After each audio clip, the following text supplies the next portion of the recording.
Autre question que je me dois de vous poser, Sharafat Afila, parce que vous êtes femme engagée en politique, c'est ce sujet Moudawana qui devrait s'inviter dans le débat au Parlement dans les prochaines semaines.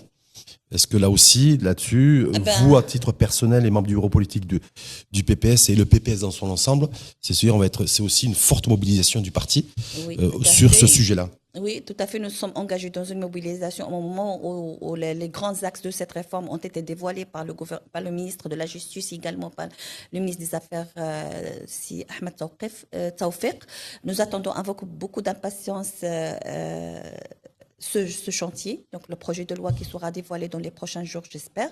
Et j'espère qu'on ne va pas rater le moment. Il sera à la hauteur des attentes des Marocaines et à l'attente également de la Constitution. Parce qu'il faut oublier que cette loi, le Code de la famille, était en désaccord avec les dispositions constitutionnelles, de notamment la question de l'égalité. Il y avait un déphasage par rapport à la Constitution. Maintenant, il faut qu'il y ait quand même une conscience qui s'installe au sein de la comité de drafting pour au moins refléter ce qui a été dévoilé et également aller vers la mise en œuvre de l'égalité tout d'abord, qui est dictée par la Constitution, et également promouvoir les rôles de femmes à l'instar Est-ce qu'il peut y avoir aussi majorité et opposition qui accordent leur violon, qui soient parfaitement d'accord et alignés sur ce qui pourrait advenir, en tout cas de la prochaine Moudawana? J'espère pour ce chantier-là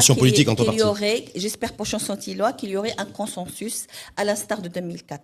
À l'instar de 2004, malgré les divergences de la classe politique. Consensus, y compris avec le PJD? Y compris parce que le PJD quand même a voté pour le 2004. Donc il faut pas savoir, malgré la divergence, la bipolarité de la vue ou de la classe politique, il a voté pour parce que c'est le discours de la réforme a été prononcé par Sa Majesté lui-même. Donc c'était un signal fort comme quoi il faut que la classe politique se réunisse autour de ce chantier-là. Donc j'espère que c'est le cas, et de dépasser certaines divergences et aller vers avancer les droits des femmes et avancer la constitution marocaine plutôt que de crier la zizanie et de crier la haine entre hommes et femmes. Donc on devrait avoir un débat autour de la Moudawana, un débat politique beaucoup plus apaisé que pour j'espère, c'est mon espoir, mais d'après ce que j'ai vécu pendant le moment où les grandes actions ont été dévoilées, je n'étais pas vraiment d'accord sur certains leaders politiques qui ont essayé de déformer, voire de défamer